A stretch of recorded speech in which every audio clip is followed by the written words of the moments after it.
Once again, welcome B.Ed first year students. Today we are going to discuss about objective type of questions. Their types, characteristics, merits and demerits. And I think that it is the last lecture for this paper. Paper third learning and teaching Hindi में है आपका अधिगम और शिक्षण। यह आज हमारा अंतिम व्याख्यान रहेगा, अंतिम लेक्चर रहेगा। इसके बाद यदि आपको कहीं पर किसी भी टॉपिक में डिफिकल्टी होती है तो आप अपना फीडबैक भेजिए पूजा मैडम को और वह टॉपिक दोबारा रिवाइज कर लिया जाएगा। तो मैं स्क्रीन शेयर कर रहा हूं, जहां जहां चाहो आप स्क्रीनशॉट ले सकते हो और ये मैं अपने YouTube चैनल पर भी डाल दूंगा, वहां से भी आप इसको देख सकते हो। ठीक है, ये आप पर रहेगा कि उसको YouTube में लेना। तो आज का हमारा टॉपिक है ऑब्जेक्टिव टाइप टेस्ट।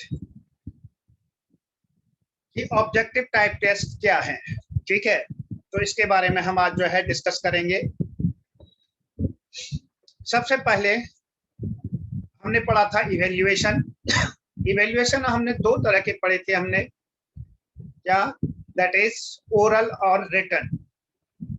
रिटन में हमने पढ़े थे दो तरह के, सब्जेक्टिव और objective.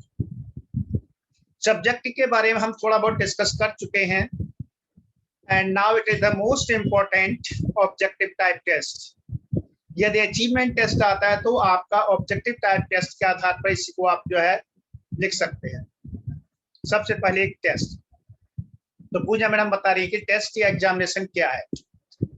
A test or examination is an assessment intended to measure a test taker's knowledge, skill, aptitude, physical fitness or classification in many other topics.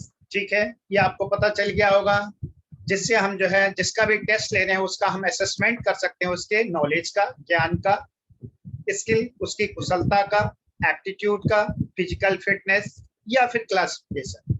A test may be administered orally, on paper, on a computer or in a confined area that require a test taker to physically perform a set of skills. तो दो तरह के test हमने पढ़ लिए थे, objective test और subjective test. तो ऑब्जेक्टिव टेस्ट के बारे में मैम बता रही हैं। Objective test aims to assess a specific part of the learner's knowledge using questions which have a single correct answer. ये यहाँ पर आपका सिंगल आंसर क्वेश्चन रहते हैं ऑब्जेक्टिव टाइप में, और जबकि सब्जेक्टिव में आप अपने जो है उसको एलेबरेट करके लिख सकते हैं। An objective test is a test that has right or wrong answer and so can be marked objectively. It can be compared with a subjective test, which is evaluated by giving an opinion usually based on agreed criteria. जहां पर आपका objective type question होता है उसमें आपकी objectivity रहती है, single answer question होता है, जबकि सब्जेक्टिव में आप अपनी ओपिनियन भी उसमें डाल सकते हैं। यदि अलग अलग टाइप के हम सब ऑब्जेक्टिव टेस्ट देखें तो इसमें आपका matching type, multiple choice test, true false test, correct incorrect, simple recall, best answer, completion and classification test. तो एक मैंने ये लिया है आपका चार्ट यहाँ पर, इसको हम देखते हैं, एक बार हमें अच्छी तरह से याद हो जाएगा। यदि हम ऑब्जेक्टिव टाइप टेस्ट की बात करें तो ये दो तरह के होते हैं। पहले तो टेस्ट आपके दो तरह के हो गए, सब्जेक्टिव और ऑब्जेक्टिव। ठीक है, तो ऑब्जेक्टिव का मतलब होता है वस्तुनिष्ठ, ठीक है। और यदि हम जो है सब्जेक्टिव में बात करें तो इसमें ऐसे type, short answer type and very short answer type. Objective की बात करें तो दो तरह के, recall and recognition. Recall mean दोबारा याद करना, रिकॉग्निशन मीन पहचानना। रिकॉल में आपके दो तरह के हो गए, simple recall and fill-ups. Simple recall and fill-ups. Simple recall जैसे सिंपल रिकॉल, फॉर एग्जाम्पल मैं बता रहा हूं, which is the capital of India, Bharat की राजधानी कहाँ है, तो सिंपल रिकॉल है कि दिल्ली है। पहले हमने याद किया था, आज हमें याद है। और दूसरा फिलअप्स, हमने लिख दिया dash is the capital of India. ये भी रिकॉल ही है, दोबारा याद कर रहे हैं, मतलब जो हमने याद किया उसको दोबारा माइंड में ला रहे हैं। तो इस तरह से दो हो गया आपके simple recall and fill-ups. Fill-ups हम आपको कंप्लेशन टाइप भी इसको हम कहते हैं, कंप्लेशन मीन पूरा करने के लिए। दूसरा हमारा रिकॉग्निशन। रिकॉग्निशन में हमारा आपका रिकॉग्निशन टेस्ट हो गया, क्लासिफिकेशन हो गया, रिकॉग्निशन मीन पहचानना, हाँ, क्लासिफाई हो गया, मल्टीपल चॉइस को हो गया, एनालॉजी हो गया, एनालॉजी मीन क्लासिफिकेशन, और ट्रू फॉल्स। तो इस तरह से ये एक थोड़ा सा चार्ट जो है दिया हुआ है तो ऑब्जेक्टिव टेस्ट के बारे में। तो अब अगर हम बात करते हैं ऑब्जेक्टिव टाइप टेस्ट में जो अलग अलग टाइप थे वो कौन कौन कैसे हैं, क्योंकि आपको बनाने पड़ेंगे, तो उसके लिए हम एक एक करके चलेंगे। कि सबसे पहले है मैचिंग द टेस्ट या मैचिंग द कॉलम। ठीक है, मैचिंग टेस्ट में मैच द कॉलम, जिसमें दो कॉलम दिए रहते हैं। एक कॉलम में कुछ वर्ड्स होते हैं, दूसरे कॉलम में उनके आंसर होते हैं, लेकिन वो आंसर आपके जम्बल्ड रहते हैं, आपने सामने नहीं, कहीं किसी के साथ भी। तो आपको मैच करना होता है, जैसे यहाँ से यहाँ पहुंचा दिया, यहाँ से यहाँ एरो लगा दिया। तो ए बी सी डी या कुछ इस तरह से कुछ भी हो सकता है, ए का बी के साथ, सी का डी के साथ, डी का ई के साथ, इस तरह से। अब जैसे मैंने दिया है यहाँ state and capital, state and capital, यहाँ राज्य और उसकी राजधानी। अब राज्य मैंने 4 राज्य दे दिए, हरियाणा, राजस्थान, उत्तराखंड, उत्तर प्रदेश। अब इनकी राजधानी दे दी मैंने, यहाँ पर क्या दी, जयपुर, देहरादून, चंडीगढ़, लखनऊ। अब आपको एरो लगाना है, तो हरियाणा की राजधानी कहाँ है, चंडीगढ़। यहाँ से आपने उठाया सीधे इसको जो है, और उसके बाद कहाँ पहुंचा दिया, चंडीगढ़। और राजस्थान का कहाँ, जयपुर। उत्तराखंड का देहरादून, उत्तर प्रदेश का सीधे सीधे है लखनऊ। तो इस तरह के इसको हम बोलते हैं मैचिंग टेस्ट या मैच द कॉलम, पहला। उसके बाद दूसरा मल्टीपल चॉइस टेस्ट, बहुत ही ज्यादा मल्टीपल चॉइस क्वेश्चन जिसे कहते हैं, एमसीक्यूज। यदि आपके बीएड में ऑब्जेक्टिव टाइप क्वेश्चन आएंगे तो एमसीक्यूज ही आएंगे। तो एमसीक्यूज में आपके 4 ऑप्शन होंगे, ए बी सी डी, मैंने शॉर्टकट में बनाया है यहाँ पर। तो A B C D E, A B C D 4 option होंगे। 4 ऑप्शन में आपको एक ऑप्शन में टिक मार्क करना होगा, ठीक है। जैसे अब यहाँ पर मैंने ये बनाया था आपका क्या, तो हु इज कालिदास जो है, तो इसके लिए जो है मैंने आपने जैसे मैंने क्वेश्चन बनाया ये आपका क्या, हु वाज कालिदास, कालिदास कौन था, ठीक है। ये आप सबको पता है कालिदास कौन था। तो इसके लिए मैंने क्या दिया, पहला ऑप्शन ए दिया, हमारा क्या, ए दे दिया, राजा था, ठीक है। उसके बाद 4 ऑप्शन, पहला ऑप्शन क्या बोला मैंने, किंग, ठीक है। अब दूसरा हम बता रहे हैं कि ये क्या था, पोएट। तीसरा क्या, साइंटिस्ट। चौथा क्या, एक और ले लेते हैं, ठीक है, क्या,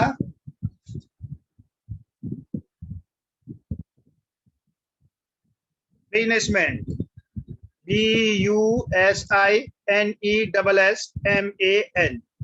अब आपको पता चल गया होगा इसमें से कौन था। हिंदी वाले अच्छी तरह से जानते होंगे महाकवि कालिदास, जिसने अभिज्ञान शाकुंतलम लिखा था, मेघदूत लिखा था। तो यहाँ पर टिक मार्क करेंगे, कहाँ करेंगे, किंग में, पोएट में, साइंटिस्ट में या बिजनेसमैन में। तो इसका ऑप्शन होगा सी में यहाँ पर टिक मार्क कर देंगे, सॉरी बी में टिक मार्क कर देंगे, पोएट, कवि। अब ऐसे ही जो है, जैसे एक क्वेश्चन हमारी पूजा मैडम ने बनाया है यहाँ पर, बहुत अच्छा बनाया ये आपसे रिलेटेड है। Who propounded trial and error method of learning, ठीक है।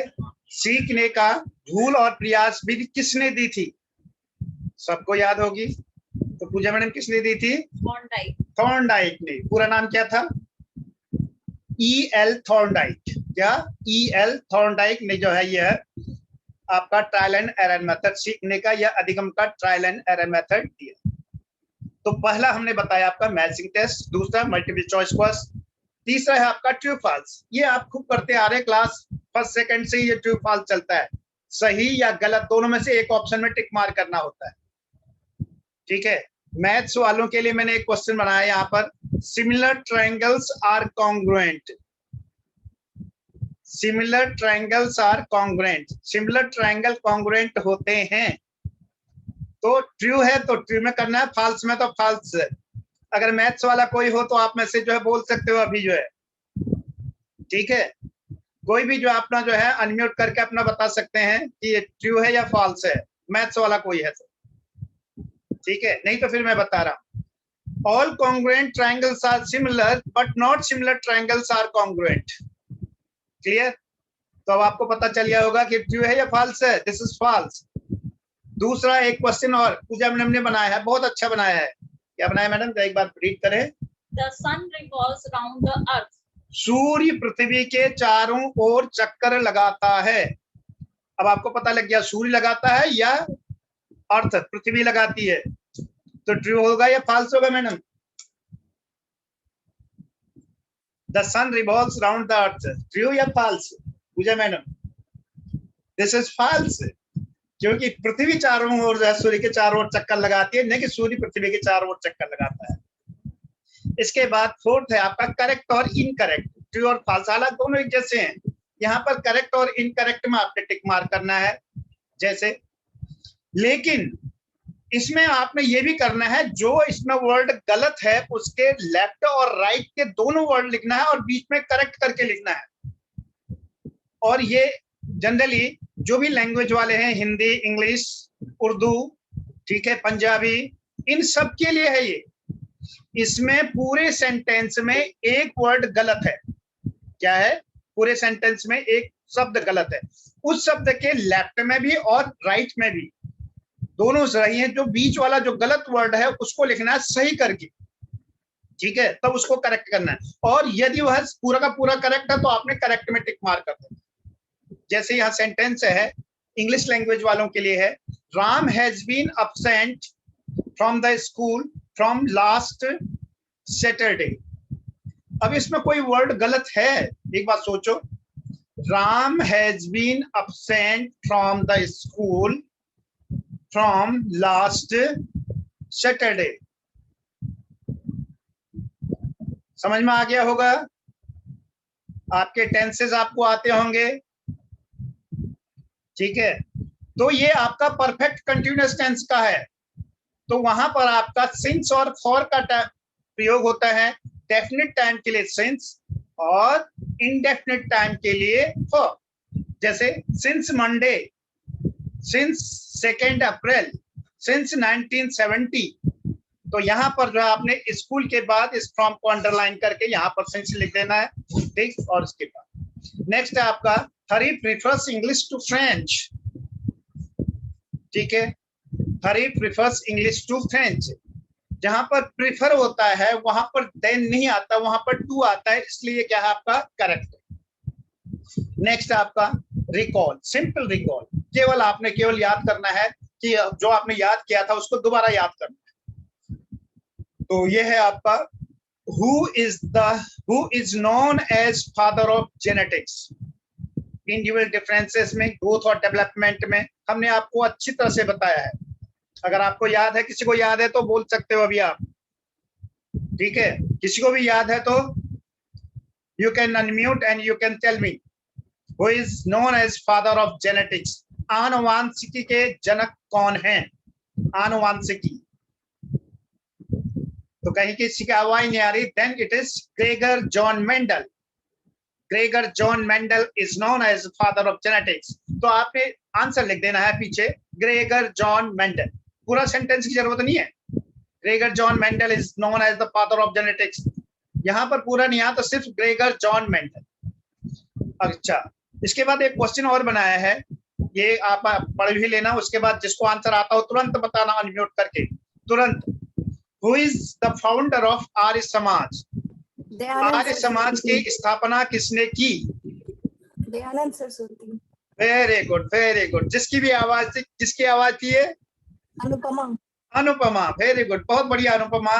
स्वामी दयानंद सरस्वती ने आर्य समाज की स्थापना की, तो आप लिख देंगे आर्य समाज के लिए वहां पर स्वामी दयानंद सरस्वती। एक क्वेश्चन और बनाया है, पूजा मैडम ने बनाया है ये। What is the exchange value of Indian rupee in term of the dollar? आज $1 की कीमत कितने रुपये चल रही है? किसी को याद हो तो तुरंत बोल दो, या जिसने समाचार सुने हो वो भी बोल सकता है। हाँ जी, 73 अप्रोक्स। 73 अप्रोक्स। एग्जैक्टली कितनी है कौन बता सकता है? कल का 60 न्यूज जिसने सुना हो, 60 60 नहीं है, 73.17, ठीक है, इतना बताया था कल जो है, थोड़ा आगे पीछे हो सकता है परसेंटेज में जो है। नेक्स्ट है आपका बेस्ट आंसर टेस्ट। क्या? Best answer test. इसमें क्या होता है कि एक पूरा जो है कंप्लीट स्टेटमेंट होगा, उस स्टेटमेंट के आपके आंसर दिए होंगे, उन ऑप्शन में से आपने ढूंढना है। एक तरीके से समझ लो ये आपका मैच द कॉलम नहीं है, फिल इन द ब्लैंक्स भी नहीं है, आंसर दिए हैं, सिर्फ आपने सिलेक्शन करना है उससे। तो best answer test mean selection जिसे कहते हैं।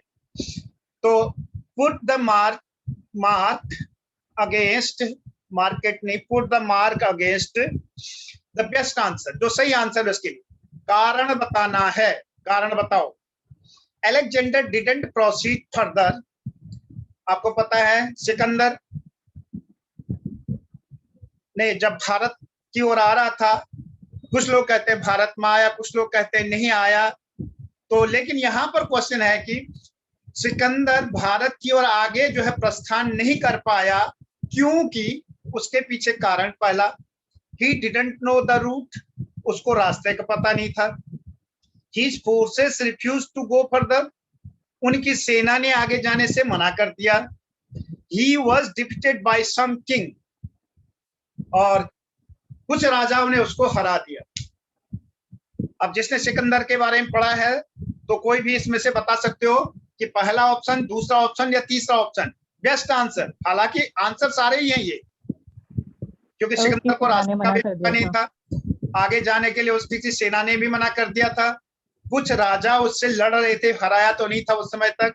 तो इसमें से बेस्ट क्या होगा बताओ? सेकंड ने मना कर दिया था। सेकंड होगा sir. Yes, it is second. His forces refused to go further, क्योंकि उसके बाद जो है जब भी वह सिंधु नदी के आसपास पहुंचे थे, उनको तैरना मतलब बाहर निकलना बड़ा मुश्किल हो गया था।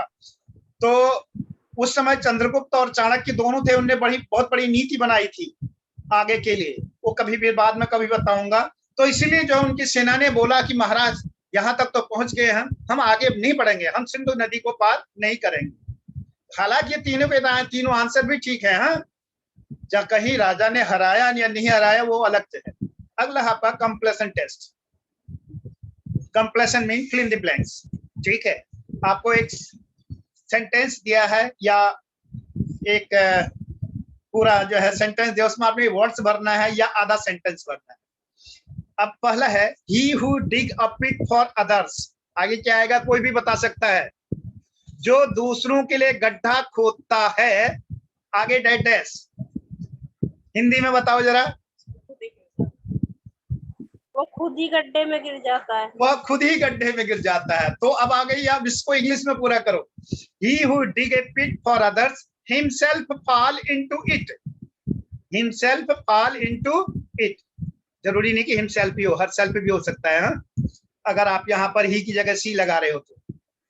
नेक्स्ट है आपका the corona is caused by the microbe named as, ये तो सबको पता होगा ना, वह जो है सूक्ष्म जीव जिसके द्वारा कोरोना पैदा हुआ है, उसको क्या कहते हैं? बोलो जल्दी बोलो। अरे बैक्टीरिया है, वायरस है या फंगस है? Virus named as corona virus. Virus की जगह पूरा बोलेंगे कोरोना वायरस। अगला है आपका क्लासिफिकेशन। क्लासिफिकेशन इसको हम एनालॉजी भी कहते हैं, ध्यान रखना, समानता वाले या अलग अलग करने वाले। Classification test either or the analogy, these are the same. जितने भी एप्टीट्यूड टेस्ट आते हैं एनालॉजी में खूब आते हैं।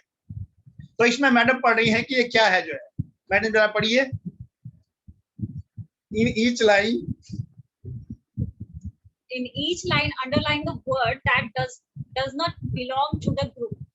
तो स्टूडेंट्स मैं यहाँ पर लगाऊं और पूजा मैडम अपने मोबाइल उठा करके क्या कर रही है उसमें देखने में लग गई जो है। बताओ, अब तो ध्यान तो इधर को होगा, ये दोबारा पढ़ो, पढ़िए पढ़िए पढ़िए पढ़िए। In each line underline the word that doesn't belong to the group. एक ग्रुप, एक मतलब बहुत सारे आपके शब्द दिए हैं, उनमें जिस ग्रुप में जो उस ग्रुप से बिलोंग नहीं करता है उसको आपने सर्कल कर देना। तो पहला है हमारा, तो पहला ए होगा ये आपका, ठीक है। ए में आपके क्या क्या है मैडम, एक बार पढ़िए जरा। हार्बर, एक्सपोर्ट, इंपोर्ट और माउंटेन, ठीक है। बंदरगाह, एक्सपोर्ट करना, इंपोर्ट करना और माउंटेन, पहाड़। जल्दी बोलो जी। माउंटेन। माउंटेन्स, जो कि हार्बर, एक्सपोर्ट, इंपोर्ट ये सारे सब उसी से रिलेटेड है, बट माउंटेन इज डिफरेंट। अगला है आपका तुलसीदास, कबीरदास, सूरदास और नेपोलियन। नेपोलियन। पूजा मैंने नेपोलियन क्यों होगा, बताओ बताओ। बाकी सब राइटर्स हैं और नेपोलियन वॉरियर था। एक्सीलेंट तो बोलो एक बार। Excellent. पूजा मैडम की आवाज आ रही है, नहीं आ रही है? आ रही है सर। आ रही है। तो पूजा मैडम करिए excellent, because Tulsidas, Kabirdas and Surdas, these were the writers, Napoleon was not so. अगला है आपका Kolkata, Chennai, Mumbai, Delhi. Sir Delhi. Why? Sir because it's a capital. Very good, excellent answer. Next is cat, horse, cow, tree. Sir tree. Why? Because sir these all are animals and that is a no living thing. May I know your name please? Sir Neetu Yadav. Neetu Yadav, excellent Neetu. Cat, horse and cow, these are the animals and tree is the plants.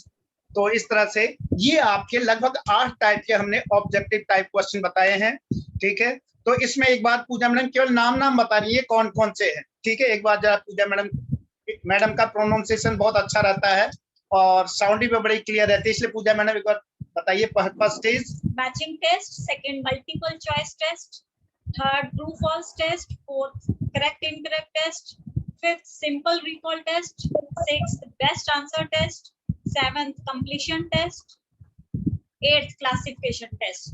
then these are the some Objective type of test. Very good, excellent. Now you know that advantage of objective test. जहां पर हम evaluation की बात करें, जो हमने advantages of evaluation पढ़े हैं वही सेम यहाँ पर भी लिख सकते हैं, ठीक है। तो उसमें आपके मेन बेस्ट जो है टेस्ट होते हैं, चाहे आइदर दे दीजिए अचीवमेंट टेस्ट, ठीक है, और टीचर मेड टेस्ट। तो उनके लिए सबसे पहला है आपका जो मेन, वो है आपका वैलिडिटी। दैट मीन वैधता जिसे कहते हो, कि यह जो है जिसको मीजर करने के लिए हमने इसको बनाया है उसे यह मीजर करना चाहिए। जिसको मापने के लिए हमने, जैसे हमने क्या एसएसटी का नॉलेज, हमने एसएसटी का नॉलेज ज्ञात करने के लिए यह टेस्ट बनाया है, तो यह जो है क्या हो आपका एसएसटी के लिए हो। Next is the reliability. Next is reliability. पढ़ो मैडम, रिलायबिलिटी क्या होती है? अर्थात अगर उस टेस्ट को हम उस टेस्ट को उन्हीं बच्चों पर, उस जैसे क्लास 9 के बच्चे हमने जो फरीदाबाद में किए एक स्कूल में, वही दूसरे स्कूल में, तो वो उसको एक ही रिजल्ट देना चाहिए। That is the reliability. First वैधता हो गया, validity. Second is the reliability, विश्वसनीयता। Third is the objectivity, that is वस्तुनिष्ठता। उसका सटीक सही आंसर होना चाहिए एक ही, ये नहीं कि एम्बिग्युइटी हो। Next fourth is comprehensiveness, that is व्यापकता। क्वेश्चन जो है आपके ऑब्जेक्टिव पैटर्न को ये नहीं कि एक ही चैप्टर से सारा सब कुछ बना दो। It should cover all the aspect and all the chapters. Aspect के लिए मैंने बताया था you have to go for the Bloom's taxonomy. It should cover both cognitive, affective and psychomotor.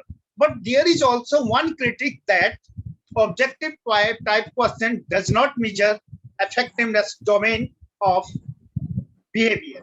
Next आपका discriminative।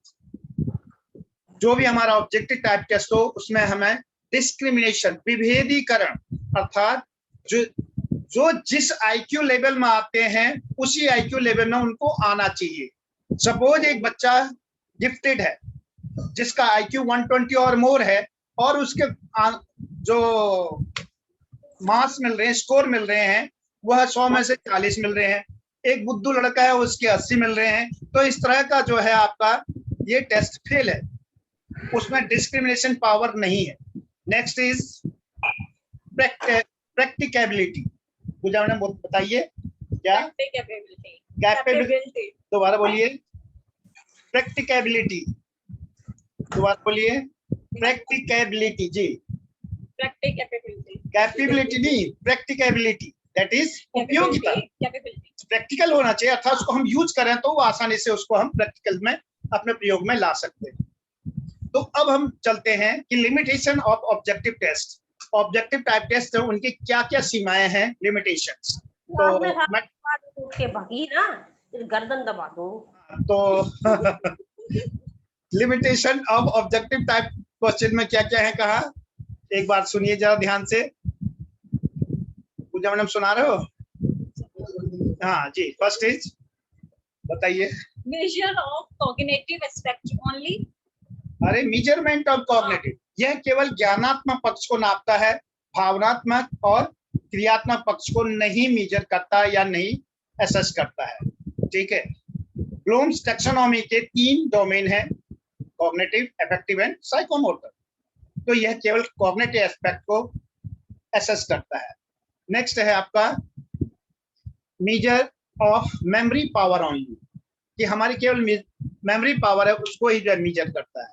नेक्स्ट है no measurement of language skill and expression power. Objective type test में हमने या तो टिक मार्क करना होता है या छांटना होता है।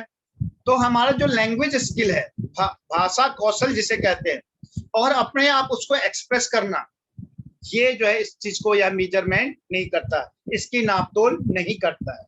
नेक्स्ट है आपका difficulty in construction of question. जब हमने ऑब्जेक्टिव टाइप क्वेश्चन बनाने हैं तो बहुत सारी डिफिकल्टी, परेशानी है कि आपने जो है मैचिंग में है या फिर मल्टीपल चॉइस में 4 तार आपने जो है ऑप्शन भी ढूंढने हैं, जबकि सब्जेक्टिव में क्या है, सीधे हमने लिख दिया, क्या लिख दिया, एक क्वेश्चन बना दिया, बाल विकास में होने वाले मानसिक, बाल अवस्था में होने वाले मानसिक विकासों की व्याख्या कीजिए। सब्जेक्टिव में देखिए लाइन में हमारा क्वेश्चन बन गया। अब यही क्वेश्चन हमने बनाना है कहाँ, ऑब्जेक्टिव में, तो उसके लिए हमें फिर चॉइस भी ढूंढनी पड़ेगी। ठीक है, the cognitive development takes place highest in the stage of, अलग अलग, उसके बाद physical development, mental development, emotional development, बहुत सारे क्वेश्चन, उनके सारे ऑप्शन।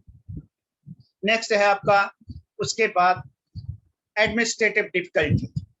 ठीक है, क्योंकि इसके लिए आपको वहां पर रुकना पड़ेगा, उसके लिए सारी चीजें आपके पास होनी भी चाहिए, जबकि उसमें तो आपने बोला बच्चे को कॉपी दी और बच्चा अपने आप लिखेगा।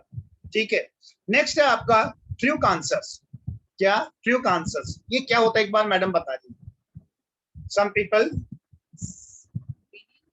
Some people opine that these tests can be answered in a fluke. It is true, but we have already invented a statistical method to control it, which is called negative marking. समझ गए होंगे ना fluke answer? अरे क्या बोलते हैं उसको, तुक्का लगाना। ठीक है, क्या लगाना, तुक्का लगाना। ठीक है, आर्किमिडीज प्रिंसिपल इज ऑन, ठीक है, बायांसी, ग्रेविटी, और इस तरह से 4 ऑप्शन में। तो सोचते कि क्या है कुछ नहीं आ रहा, चल भैया टॉस कर ले, हेड टेल आ गया तो जो लगा दो फर्स्ट सेकंड में से उसमें लगा दिया, दैट इज फ्लूक आंसर। लेकिन इसके लिए जो है आपकी यूपीएससी एग्जामिनेशंस और पहले जो आपका सीपीएमटी एग्जाम था, इसमें नेगेटिव मार्किंग होती है। नेक्स्ट है यूज ऑफ अनफेयर मीन्स, ये सब जगह है चाहे कहीं पर भी हो। ठीक है, तो इस तरह से आप देखते हैं कि ऑब्जेक्टिव टेस्ट के 2 मेन कैरेक्टर्स हैं, 2 विशेषताएं, 2 मुख्य विशेषताएं। वो 2 मुख्य विशेषताएं पूजा मैडम ने लिखवाई हैं, तो पूजा मैडम ही इसको एक बार रीड कर रही हैं, एक बार बताइए madam ji. They are pinpointed, definite, and so clear that a single definite answer is expected. एक बार दोबारा बोल दें कि ऑब्जेक्टिव टाइप क्वेश्चन क्या होता है, पिन पॉइंटेड, डेफिनेट, निश्चित जो है, and so clear that a single definite answer is expected. एक ही आंसर उसका रहता है जो सही हो, सटीक हो, इसमें किसी तरह की कोई एम्बिग्युइटी नहीं होती। ये पहला कैरेक्टर, पहली विशेषता। दूसरी विशेषता, they ensure perfect objectivity in scoring. The scoring will not vary from examiner to examiner. जितना अच्छा है ना सब्जेक्टिव टाइप क्वेश्चन में, यदि आपका जो है 10 मार्क्स का क्वेश्चन है तो टीचर की मर्जी होती है वो 4 दे दे, 4 मार्क्स, 10 मार्क्स, 10 में से 4 मार्क्स, 6 मार्क्स, 8 मार्क्स, 10 में से 10 नहीं देता। लेकिन आपके उसी में से ऑब्जेक्टिव टाइप क्वेश्चन में आते हैं 10 और 10 के 10 आंसर सही हैं, then the teacher has to score you 10 out of the 10। उसमें कोई भी बायसनेस नहीं है। तो तो ये दो मेन जो विशेषताएं इसकी याद रखना। और merits of objective type test ये हम पढ़ चुके हैं, क्योंकि बहुत सारे अब लिमिटेशंस भी हम पढ़ चुके हैं। अगला लास्ट एक पॉइंट आता है कि यदि हमने एक अच्छा ऑब्जेक्टिव टाइप को टेस्ट बनाना है, एक अच्छा वस्तुनिष्ठ प्रश्न बनाना है, तो हमें किन बातों का ध्यान रखना है। तो इसके लिए जो है, ठीक है, तो उसके लिए क्या क्या होना चाहिए। तो पहला जो है मैम बता रही हैं, मैम जी कहाँ ध्यान है, ये पढ़िए, A thorough understanding of the subject matter. सबसे पहले सब्जेक्ट मैटर जो हमारा विषय वस्तु है उसका पूरा ज्ञान, पूरी समझ हमें होनी चाहिए। A thorough understanding of the pupils tested. हाँ, किन बच्चों का टेस्ट लेना है, बीएड का लेना है, एमएड का लेना है, क्लास फर्स्ट का लेना है, 12th का लेना है, उसमें भी सब्जेक्ट कौन सा है, उस सब्जेक्ट में कितने चैप्टर का लेना है, ये सारा उसका जो है। और अगला क्या, प्रिजर्वेंस, पूरा कंप्लीट थोरोनेस।